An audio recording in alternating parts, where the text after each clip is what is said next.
Hello and welcome back to Creative Perspectives. I was just doing my little green tea as you caught me.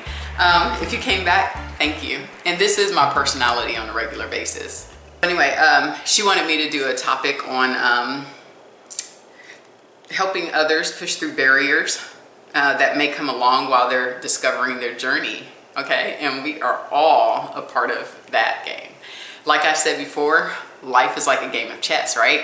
Everybody has their own side of the board, you know, depending on who you're dealing with in that moment. And you have your own side. So every decision you make, it comes with a lesson, a blessing, and it can help you move forward or make you come back to your initial stage so that you can re-examine and realign some of your goals. So I like to do my Bible verses first. Now, mind you, I'm not a pastor. This channel is just for entertainment purposes only. What?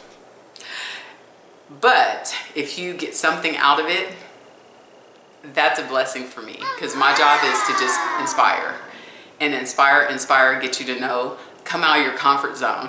You know, life really will throw you so many different obstacles, but it's your job to get out there and don't let it kick your ass, okay? You know, we all have gone through some things, so I'll try to share only one or two things. It just depends on what I'm talking about in that moment. And we've all faced barriers in our lives, you know, and some people handle them just differently or better than others. And I know I keep saying different. I looked at some of my videos. I was like, different, unique. La, la, la. Okay, so anyway, let's get back to it. Oops, sorry. Oh. All right, so the Bible verses that I chose for today's topic is Joshua chapter 1, verse 9. Be strong and courageous. Do not be frightened or dismayed, for the Lord your God is with you wherever you go. So no matter what you do in this life, he's with you. It's our job to utilize him or her for everything, and to take everything to God first, you know, and then we can start talking to our friends. But my thing is, you got to stay leveled. And the way to do that is talk to God first. Ask him what you should do. Send your complaint, you know, up to him. Give him a list, honey. And then the next thing is have faith that he will deliver what you need. And for some Christians, you know, sometimes we sit around, we talk, and we talk about how good God has been in our lives. And he came at the right moment. So I'm not a big fan of timing anymore. You know, I just do what I do, allow God to do his job, deliver his promises to me and to everybody else, you know. But it really does take faith, because if you start losing faith, like, oh, it might not come, or, you know, then you're doing yourself a disservice. Just say it's going to come. But I'm not going to sit there and put all my energy into waiting for that to come. I'm just going to keep living life, making progress in the areas that I need to make progress in, stay on my goals, stay focused, stay committed to what I want, and allow him to work out the miracles, okay? Because we are all here through God's grace and mercy. And life definitely is not meant nor intended for it to be easy and clear. You know, now it could be fun depending on how you look at life. You know, I like to look at it in the most positive light as possible. You know, even when somebody has wronged me, I try to, you know, look at them and remember the good part of them. But I don't have to deal with the bad part. And then I have to decide whether or not they could stay or go. And I talked about that in my last series of forgiveness, which I'm not done with. You know, I keep getting inspired by different areas, you know, so I have, I think, a couple more to go on forgiveness, and then I'll be done. And then, mind you, I'm not using a teleprompter, so when I'm talking and speaking, it really is just me trying to find my way as well. You know, I have a voice, but now it's like, let's get organized. You know, like, get on topic, write things down. So I have like a little notebook. That's my cheat sheet. So I'm gonna do that, and then eventually I probably will do some teleprompter stuff, especially for the intros. But I mean, I'm pretty good at my own intros, you know. So anyway, here we go. Let's get started. The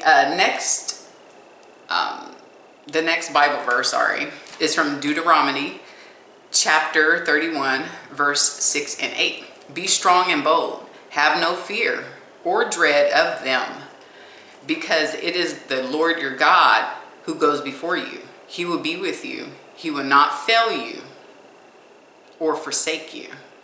Okay?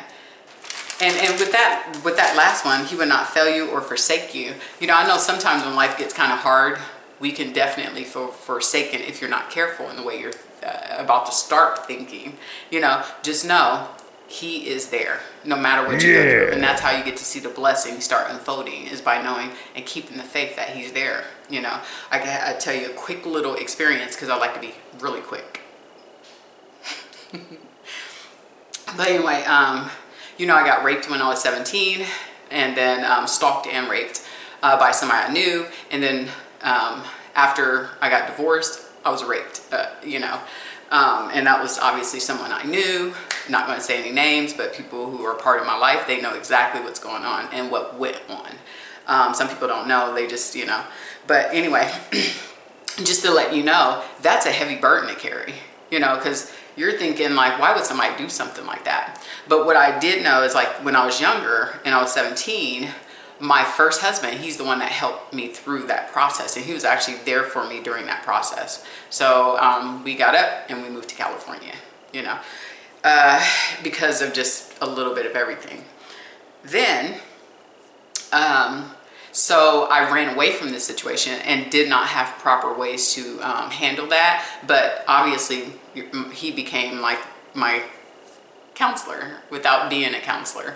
But he was there for me, and I will always love and have respect for him for that. And I'm thankful that we stay in contact from time to time, because he has his own life now. You know, he dates, has, you know, his own thing going. So, you know, because we were married before, every once in a while, we will get on that phone just to do a buddy check, I call it. But we had, you know, well, that's not part of our conversation. But anyway, the second time it happened, I was older. So I've been through, you know, I went to war, Iraq, whatever, and then came back and then went through, you know, the remnants of that, which still kind of affect me today, but let's move it past that point. Then the incident of the second rape happened, or sexual assault, whatever words you want to use. And when that happened, my first thing was I was completely in shock, like shaking, extremely cold. My body temperature was like that. I felt like I was like an ice box and I couldn't move. You know, there was a lot of things going on with my body because of that during that moment. But the very first thing I did is, all I could think of is calling my mother. So I called my mother and she talked me through it. Literally, I called her, like, I blew my mom's phone up, and she was at work because she works, you know, in the healthcare field. So she's in the third shift. So when that happened, it was, you know, going into midnight. And it was done forcefully. So we will leave that topic alone. But when we're talking about getting through a barrier that heavy, now you have to see, first you go into shock. You know, and then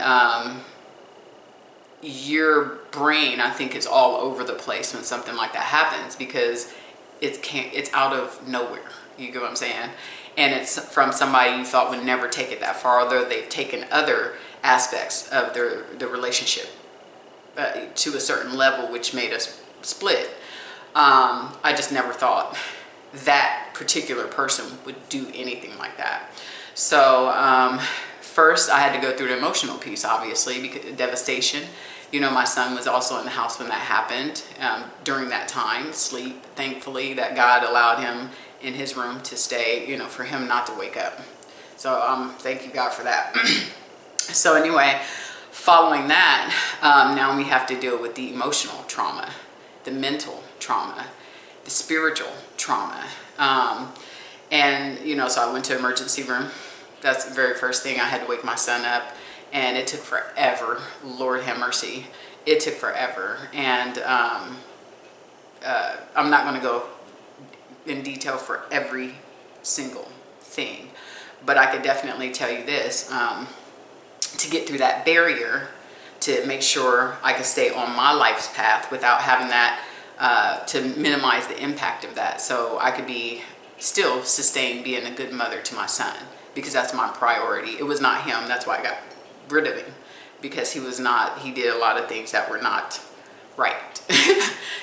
So but I had to immediately get help, just to know how to process what just happened, learn more about it, because it was not just that being the first trauma, that was the second time that happened. The first time I ran away from the problem, but I still had help with my spouse at that time to try to overcome it and to move forward from it. But this time it was a little different, because it's like I shared what happened with me and then that person, because of what was going through their head, decided to do it again. So, sorry, this is my green tea, my superpower in the morning. Okay, so anyway, let's keep moving. So anyway, to overcome that obstacle, I had to get help immediately, because I was crying and then trying to be a mom, and it was bad. So obviously I had close friends that I called, I shared the information with, who heavily supported me, and, oh my God, I remember talking, my mom was just the best. And then I have a best friend, I'm not going to say his name, but it's MW. So I called him, and oh my God, he was just so devastated. He was as devastated as I was, and I was crying, and I called my oldest brother, and then it was bad. So anyway, let me turn my phone. Let me put it on vibrate. Sorry. So following that, I just knew, in order to deal with this, I had to get help, but in the moments before I was transitioning into trying to get help to learn more about my whole entire circumstance, because like I said, there was more trauma that went into the relationship. I was never hit or anything like that, like in the relationship or anything, because he would probably lost his life doing that. But this one was like a calculated attack that I was not prepared for. So anyway,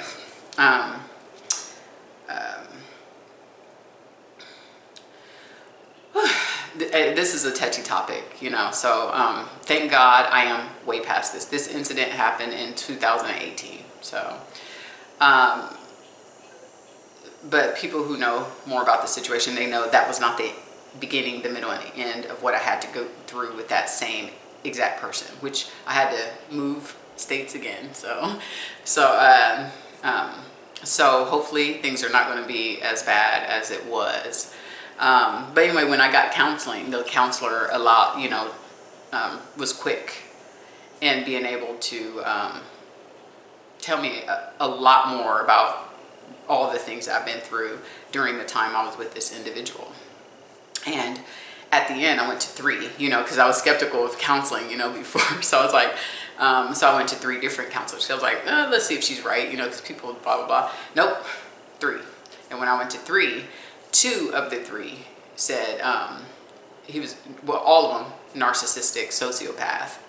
But then 2 of the 3 compared him to Lacey Peterson's husband, Scott. So obviously I asked him, well, who is that? And what was that circumstance about? And what does that mean for me? And how can I protect myself? How can I protect my son? And they gave me extensive education on it. And I was like, well, that doesn't make me feel better. I was already violated by this person. Now you're telling me this person is a sociopath on top of that, based on what we had to go through, or what I've been through. So anyway, yeah, it was confirmed. So I was like, oh shit, it doesn't make me feel safer.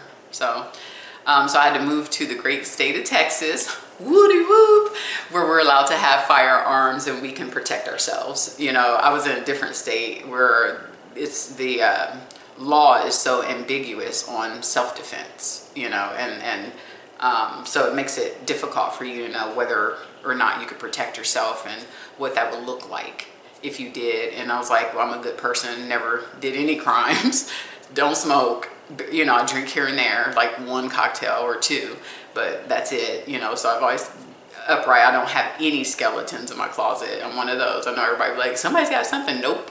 Anything I'm willing to tell you is no shame in what I, you know what I'm saying? So I'm a straightforward type of person. Like, you get what you get. And I, because of my faith in God, I tell whatever I want to say. And it's like, you know, it's up to the individual and how they want to interpret that information. So, you know, so I've always just been me.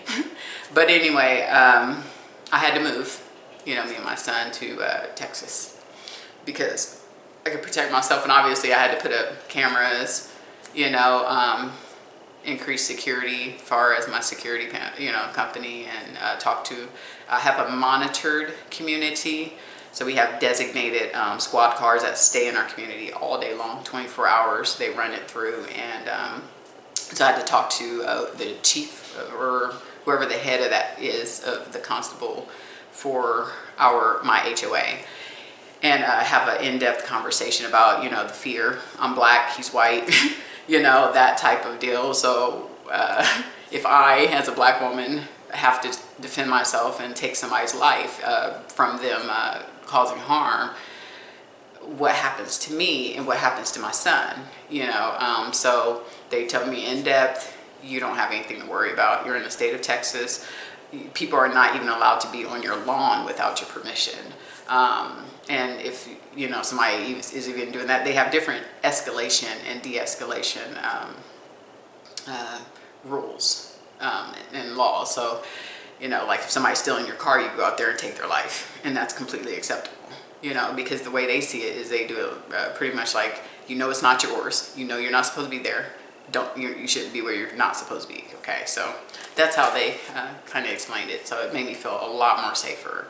And then any night, you know, if I don't feel comfortable or I have a moment, my intuition is like a little off, then I would have to call and just be like, look, I don't feel safe tonight. Can you guys just run extra patrols around my house or sit right in front of my house or something? And they do it, you know. So it's a good situation for me. But anyway, getting back to the barrier, you know, I had to get the help for that, and then to understand, because I have a science type of mind. Like, here's the problem. I need to know why this happened, and the information. And then obviously professionals are better at uncovering and unlocking things like that, especially if that's not the way you run around in life thinking or feel, you know. So I like to be the way I am now, jovial, happy, and I don't want anybody stealing that. So, and that's always been my main thing, you know, with God since I was a little girl. No matter what, don't take my livelihood away from me, Lord, no matter what I go through. And he never has. I've always been able to bounce back. And even as I've gotten older, just faster and faster and faster and faster and faster and faster. So it's like I've mastered moving forward, healing, and doing what needs to do so I can make sure I go to the next level. And just, by the way, everything I set out in life to do, I've gotten, you know, everything. There's not one thing that I set out to do that I didn't get.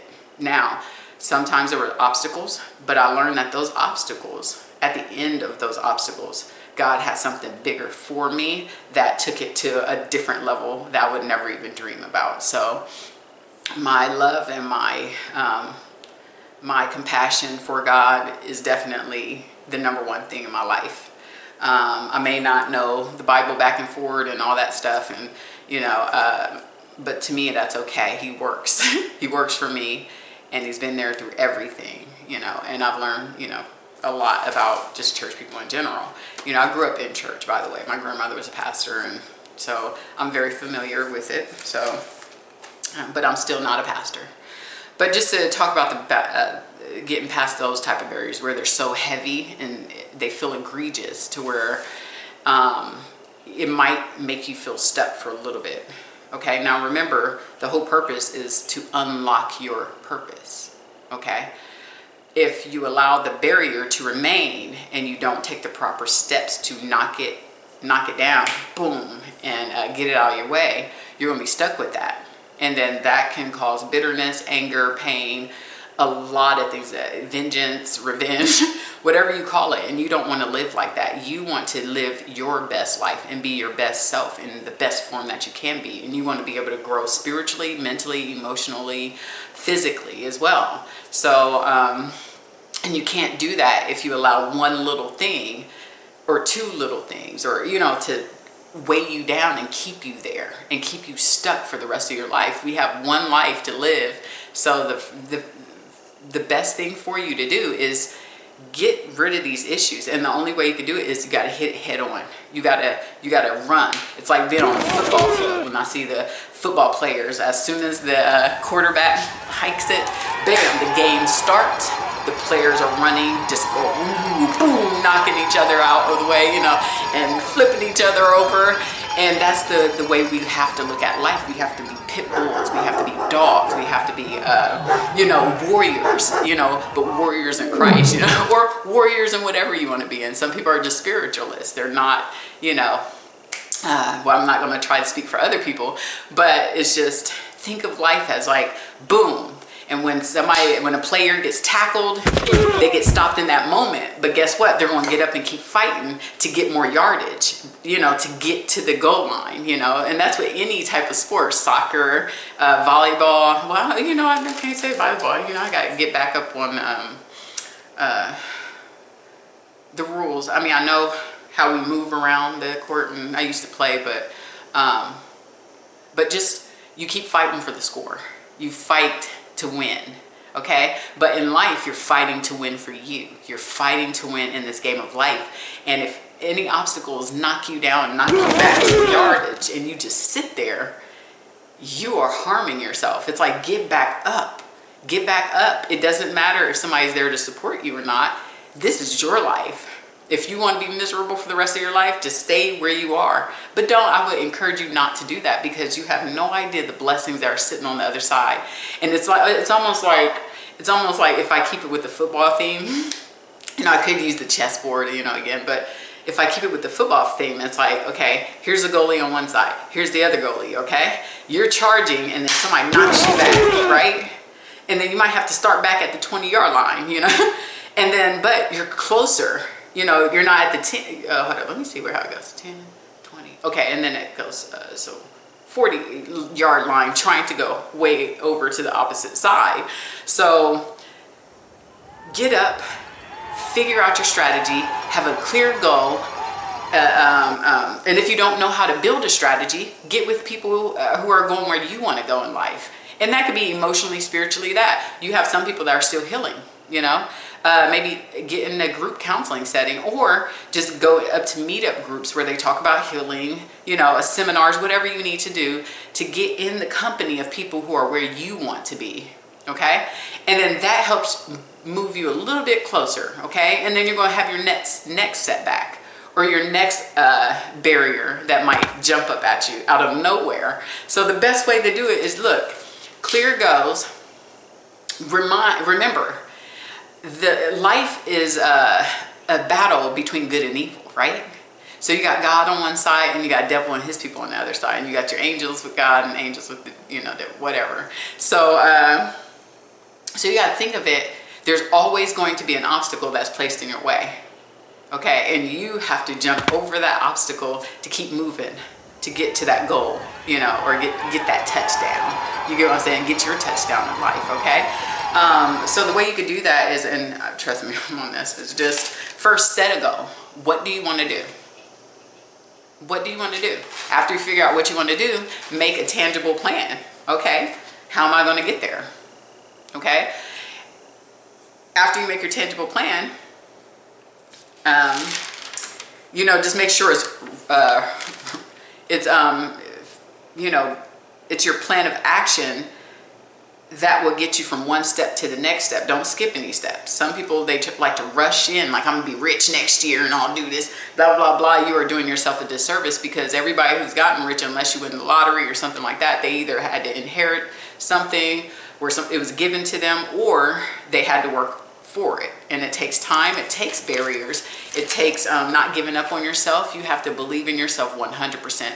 The way I was able to do that in my own life is I put God first in my life, You know what I'm saying? Now I do cuss, but that doesn't take away from me and God's relationship. I don't try to do harm to other people. That's just not me.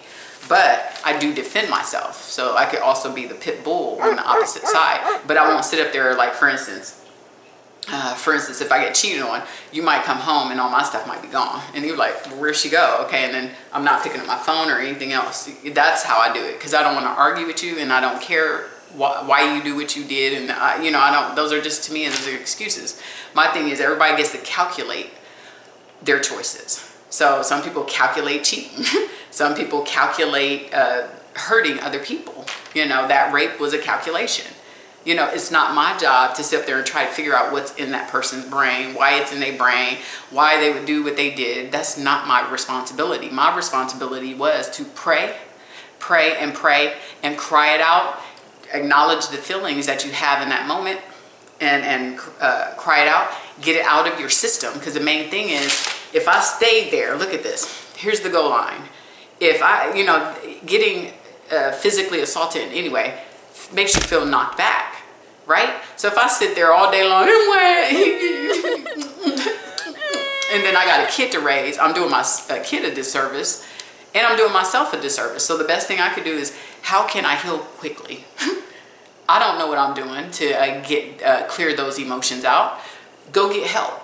Get it done. Why? Because now I get to pick up the pieces faster and keep moving. You get what I'm saying?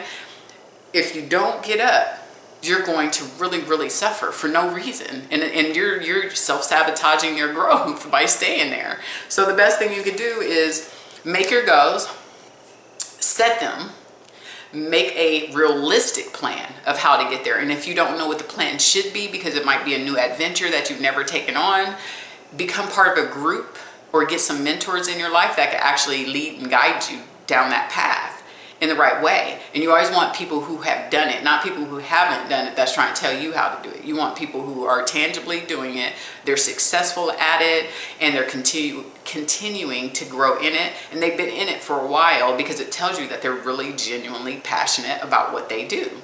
And that can help bring more passion to you. You also got to believe in yourself. Don't do self-doubt.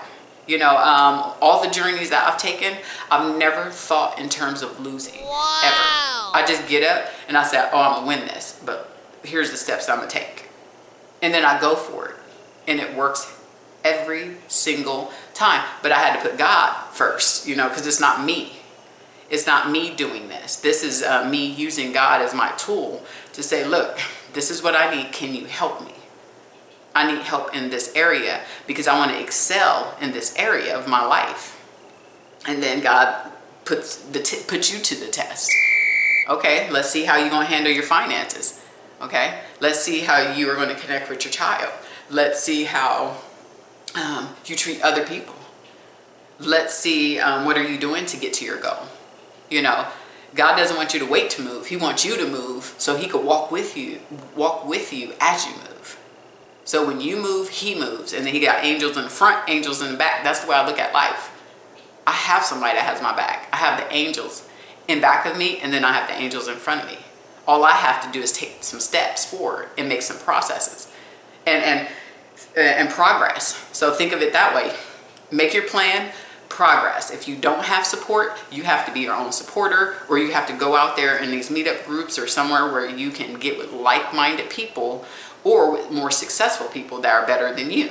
So that's why it's not ever good to be have any jealousy in your heart, because you're also doing yourself disservice. If you did not get your goal, you could always start at any given time in your life to make changes the way you want to see it. So if you want to write a book or whatever, figure out what are the proper steps to write a book. Okay? It's just every profession has its own requirements. So find out what those requirements are. Get out there, get to work. No excuses. If you got to stay up a little extra, a little late, do it. If you got to designate time, create a schedule that can where you can fit it in, squeeze it in, and then calculate the time, and then just figure, okay, I got to do 40 pages a day. Okay, so I'm going to get up early in the morning, get 20 done. Then at nighttime, I'll get the other 20 done. So I'm not overwhelming myself with my schedule that I already have. So make your plan, make it realistic, make it doable for you. Move some things around, prioritize some things in your life to make it happen.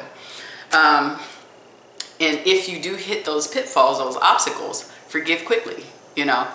I am the master of forgiveness. I could talk to my enemies quickly. There's some people that I cut out permanently, but trust me, it had to be egregious and it had to be grave for me to do that. But if somebody calls me who has wronged me, I will pick up the phone and say hello, have a generic conversation. But depending on if they have a cycle or a pattern of trying to cause harm, then I may just say hello and then keep it very generic and make sure they stay out of my business. You know what I'm saying? Now, if they're, and then just, that's it. And then until the next time they call, that's how it works. You have to be able to forgive and know who stays, who goes, and then, or set the boundaries on, others where they're in between that little gray space where you're like, well, I don't know if I want them to go or not. Well, set up some boundaries. Just don't talk to them that often, but still talk to them. And then also when they do call, if you have a forgiving heart, you're able to look at them differently, okay? If you're mad at somebody, obviously you're gonna have a different response. So just take your emotional piece out of the picture and then understand and get some empathy, for other people, sympathize with other people. Because sometimes people, when they do poor behaviors or make poor judgment calls, or have mannerisms that are just that they're designed to use for vile purposes. I forgot my train of thought just now. I'm sorry. But anyway, moving along. Maybe that was God just telling me, okay, you're done with that topic. Okay. So anyway, plan your clear goals. Make a plan of action. Make sure it's tangible and it's doable and it's realistic. And don't stop.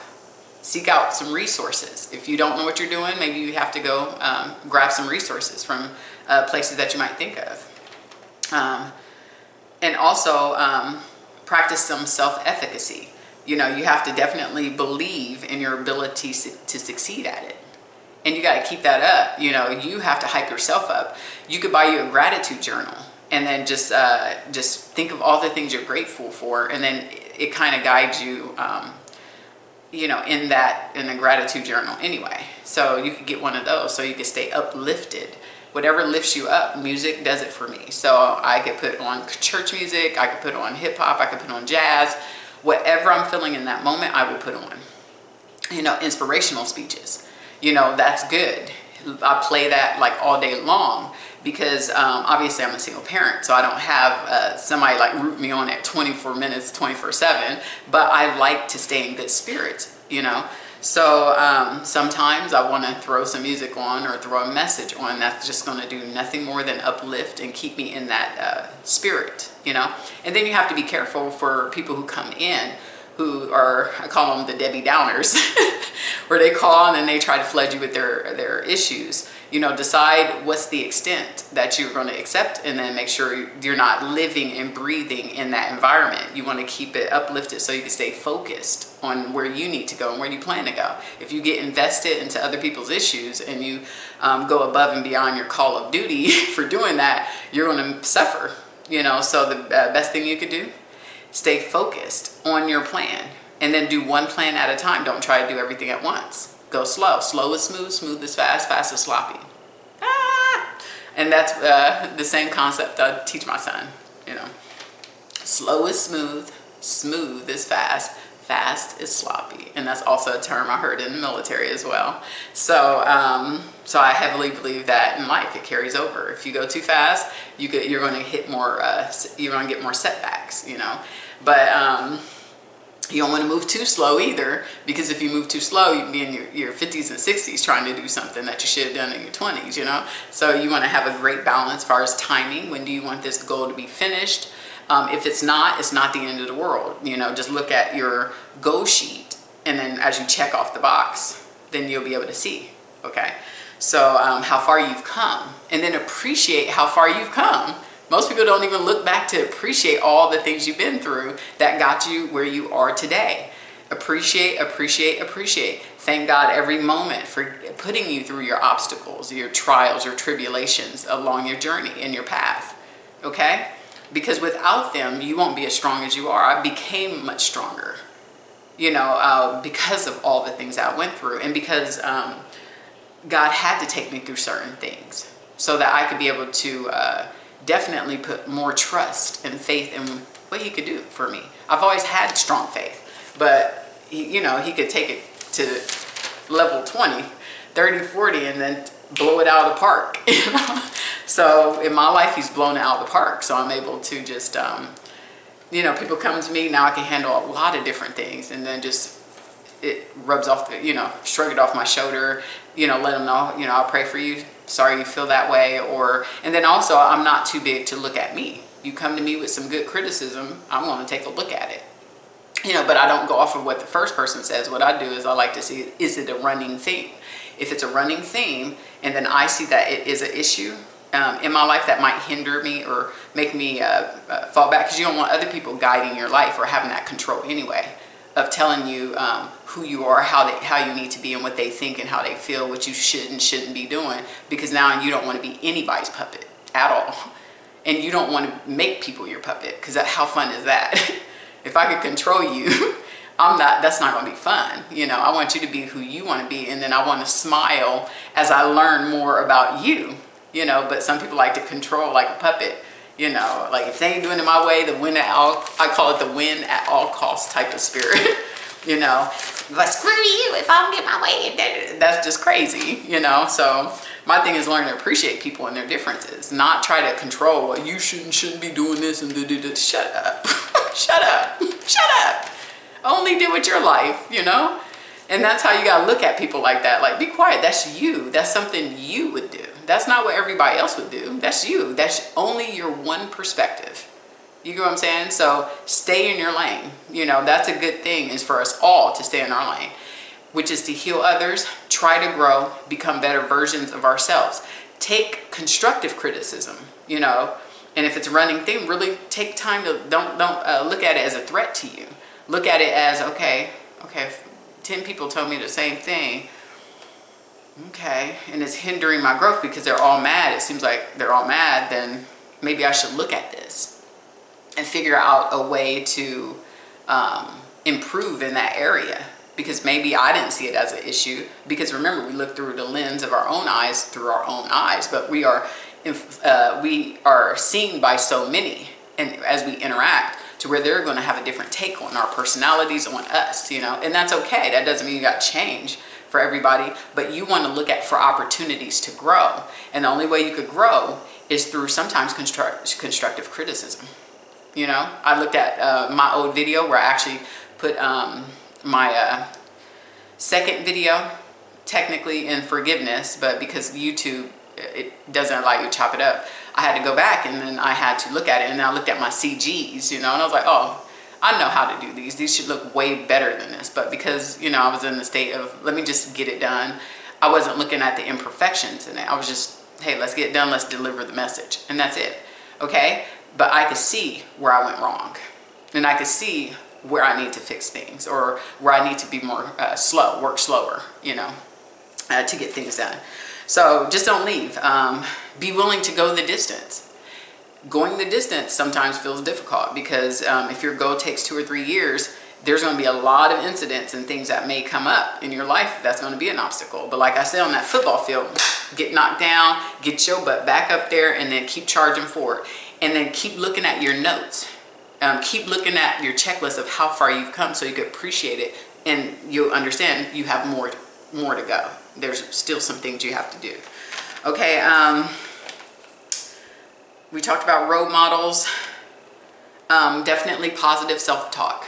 If you don't talk positive to yourself, you can't, it's not guaranteed that other people are going to talk positive to you or feed life into you. Because remember, this world is filled with a mixture of different types of people. Remember, everybody's at a different stage in their life. Some people are not prepared to grow. So if you're asking them what they think, you're going to get a different, a different opinion, or a unique opinion about how they feel or what they think about it. You get what I'm saying? If you get people that are on the same path as you, they might have a different way of thinking about it as well. So, so you got to learn how to build yourself up and build you a team that can help you stay in that positive space, in that persistent space. Remove self-doubt and just do it. Go for it. You know, go for it. Just do it. You want to do it, get up and do it, but make sure you're being smart about it. You know, don't go out and start taking a whole bunch of loans to do something crazy, and then all of a sudden you collapse your house. That happened to me, you know, where I thought we had a plan and we were building towards something. Well, come to find out, while I was building and seeing growth, you know, slow growth and what I was doing, then come to find out he secretly took out over $130, I think it's $130 or $150,000 worth of debt, and behind my back. And then started a business with a different woman. Talking about competition, that's sad. But did that, but it collapsed the entire house and it affected my son. You get what I'm saying? And myself. So that's an obstacle. That is a barrier that came up. And then I had to file Chapter 7 bankruptcy. We both did. And it was because of the extra debt that was taken out.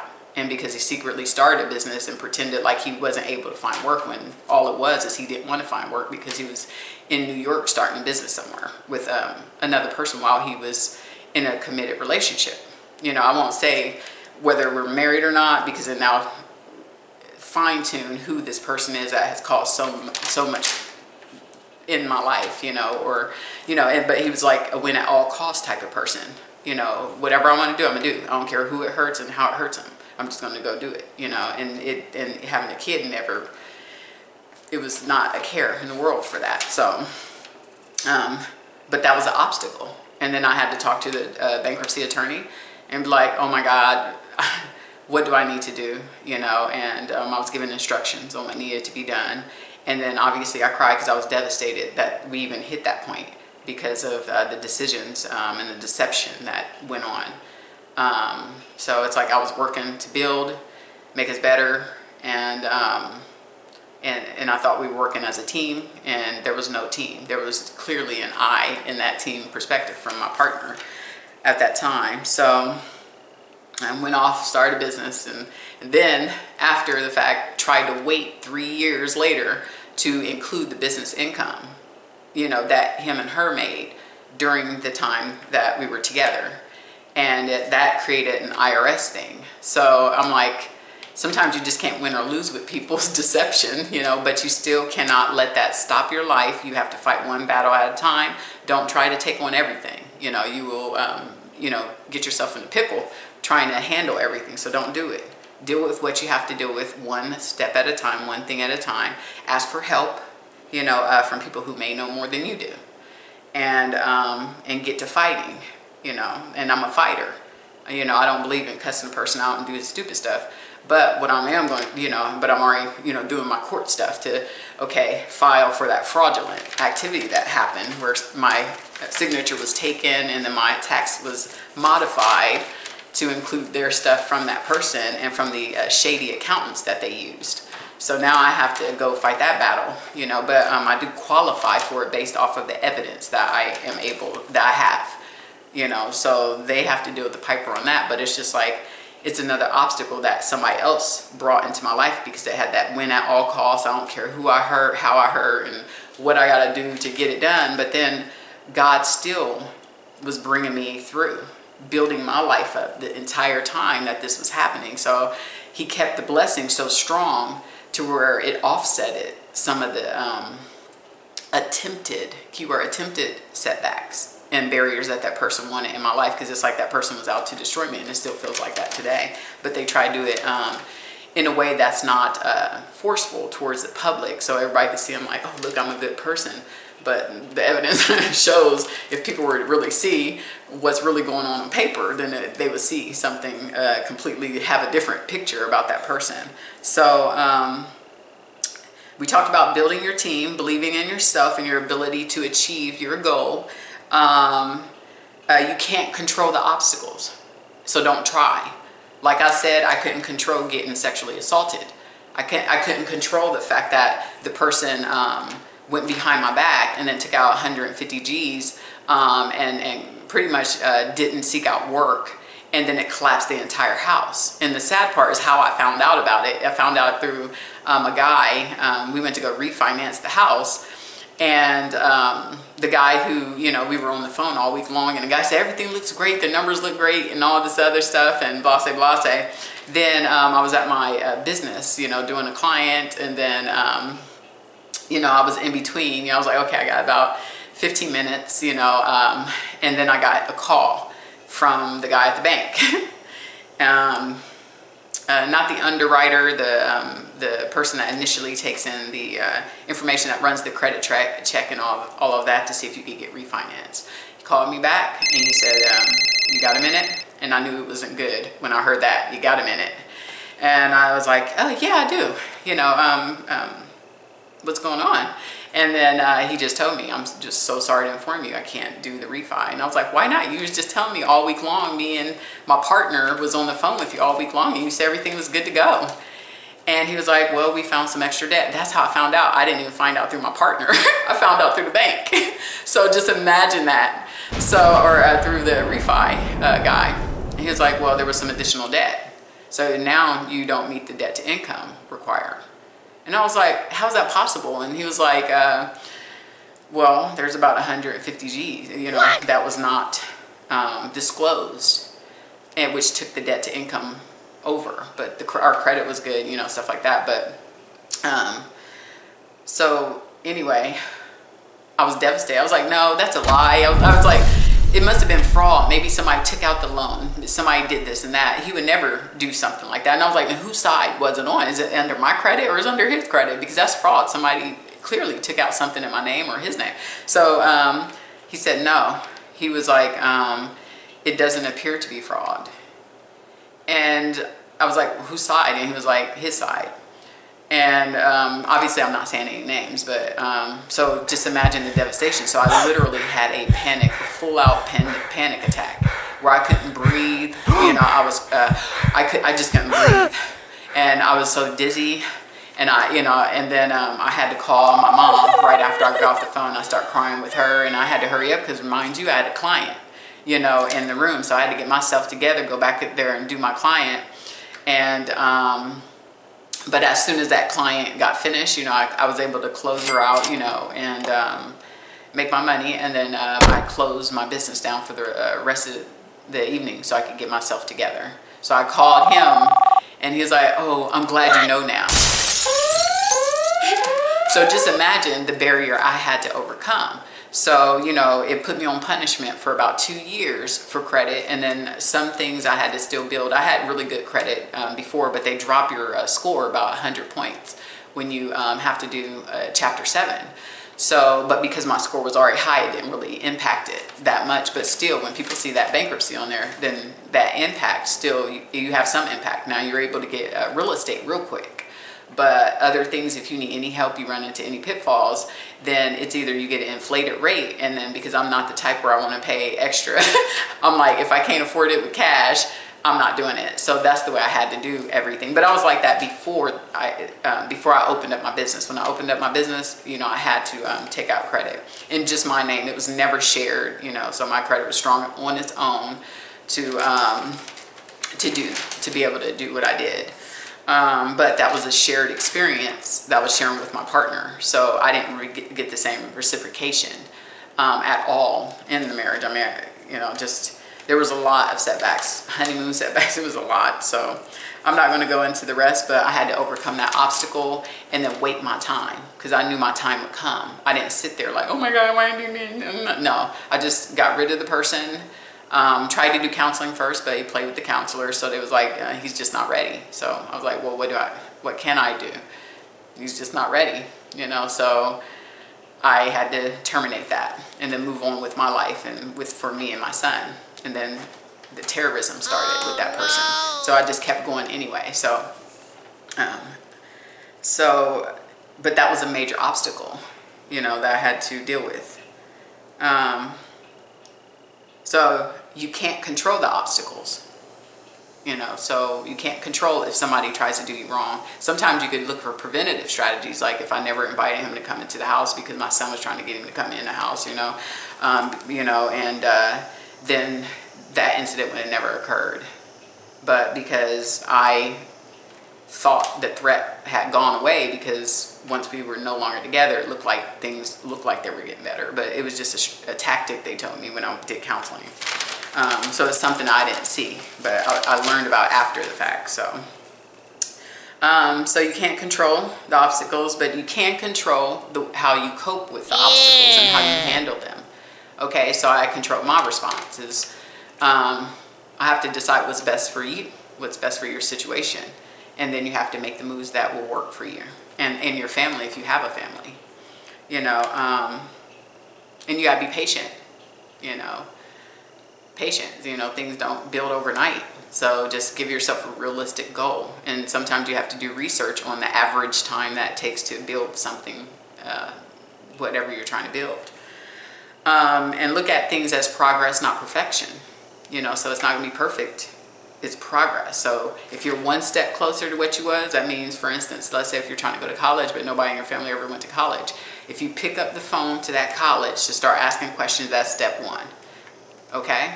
And you don't need people to believe in you. If you want to do it, you do it. Declutter your mind. That's very important. Being overwhelmed is not the way to go. I've been there every once in a while because of, you know, like I said, I went to Iraq, so I do have some things that came back with me. So decluttering my mind is one of those things where, you know, I get anxiety, I get panic attacks, you know, I get a lot headaches, you know, there's some things that happen, ringing in the ears, and just my mind sometimes can be very overwhelming for me. So I have to declutter it. So that's why I'm big on counselors, because they can teach you strategies that when you get in that moment, what can you do? How can I reduce the panic attacks? How can I reduce the anxiety attacks? Because they come out of nowhere, or they come under certain circumstances. So I'm more like the coping. How do I deal with it? And because, you know, I follow instructions well, it helps. You know, it doesn't get rid of the issues. It just, it helps me in the moment when I need it, so I can get through it. See how God works? He don't take stuff from you. He helps you get through things, but you have to also do your due diligence in getting the tools and the resources that you need to be able to knock that thing down, so you can keep progressing forward. Let's see what else I have. And then you want to analyze and review the obstacle. Okay, so certain obstacles, if they come into your life, you gotta make your choices on what's your review of it? Is it worth holding on to?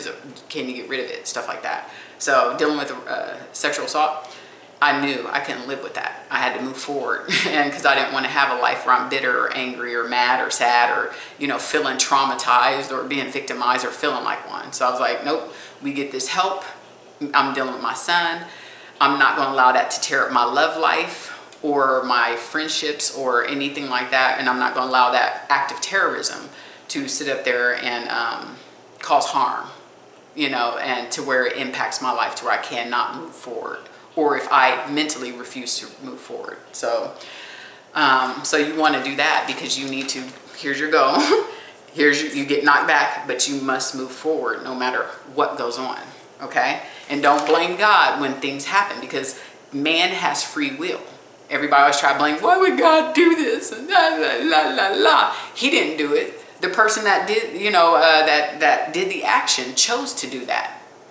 And then that's going to be their lesson or blessing. Unfortunately, it harms someone else. Okay? And then the main thing you don't want to do, if it's an obstacle that inflicts harm on you while you're on your journey, you do not want to sit up there and wish, think, or invoke any harm on that person. Because let me tell you something. What I'm learning now, God will give them a spiritual, physical whooping. You don't have to do nothing. All you have to do is keep doing you, keep being you, and keep moving forward, and make sure you have the tools to make sure your heart, your mind, your spirit, and you are physically okay. That's all you need to do. Let God work out the details of how that person's going to deal. He's going to deal with that person. That's not your responsibility to think about how to deal with that person. You got to let them go, let them do what they need to do.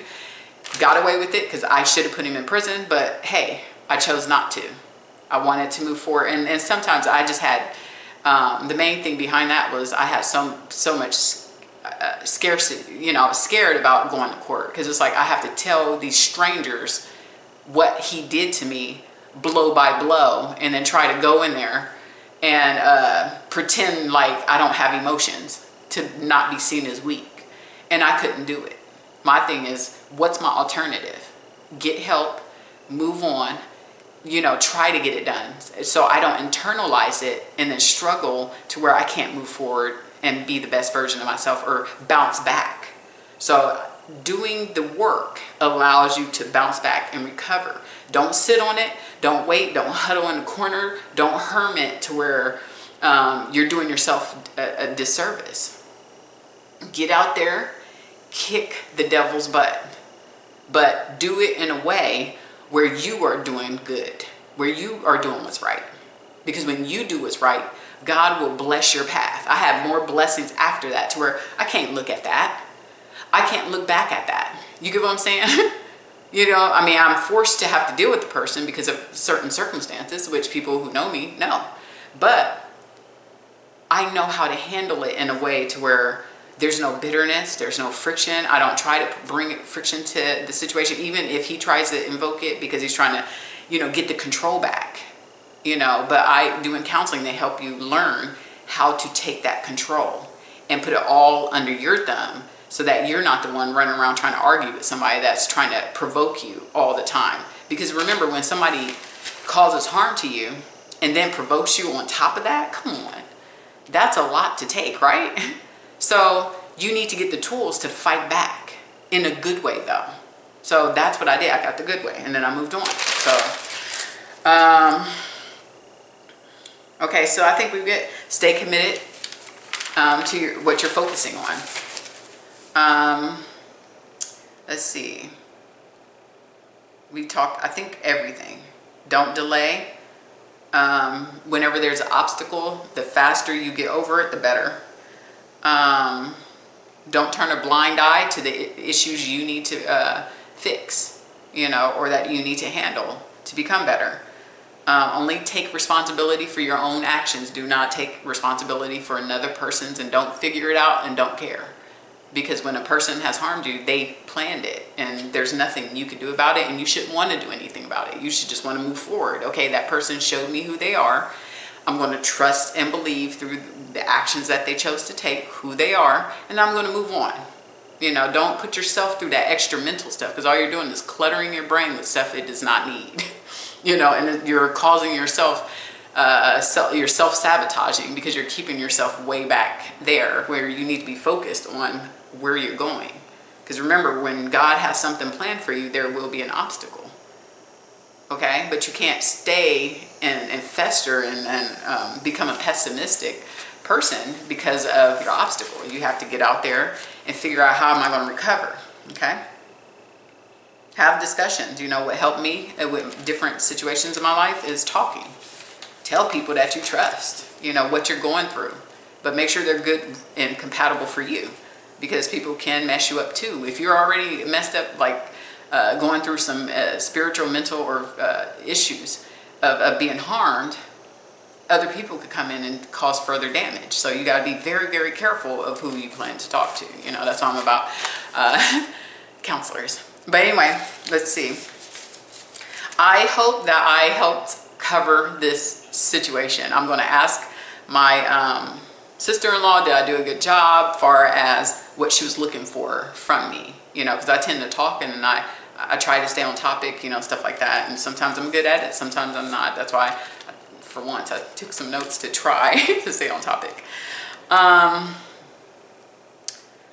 Just at the end of the day, don't exacerbate the situation. Just don't make things worse. Just, if there's a barrier, knock it down so you can move forward. Okay? Remember, I'm going to end with this. I'm going to close with this. Life is a game of chess. Okay? You have your pieces. your opponent has your peace. Okay, so my opponent, the person who caused harm, he had his own piece to move. He chose to do something, and then there is consequences and rewards, you know, to how we live our life. My side, same thing. I move my chess pieces. Sometimes one might get knocked off the board, but I have more chess pieces to play with, you know, to make decisions with, you know, and I can get consequences or rewards. Okay. And you don't want to stay in anything that's going to bring quarrels, you know, because why? It's not going to make the situation better. Something I tell my son all the time is, think about your actions. Now, is it going to hurt the situation, or is it going to make the situation better? Think about it. Okay? It's not worth making it worse, right? So what can we do to make things better? Okay? How can we change it? You know, think in the pattern of always learning. Never feel like you have all the answers, you know, and appreciate people's differences. That's how I'm going to end this. Thank you. You will be betrayed in life. Get over it. Know that it will happen at some point, you know, especially when you're growing, you know, because the devil's like, I got to stop this person from getting where they need to go. What can I do to set them back? Because I see greatness in this person. Remember, God brought you here for a reason. You have greatness. It doesn't matter your background. It doesn't matter where you came from. It doesn't matter what you've done. Everybody is worthy of forgiveness. But now you have to decide, what is your next chess piece move? What is your next move with that situation? Do they stay? Do they go?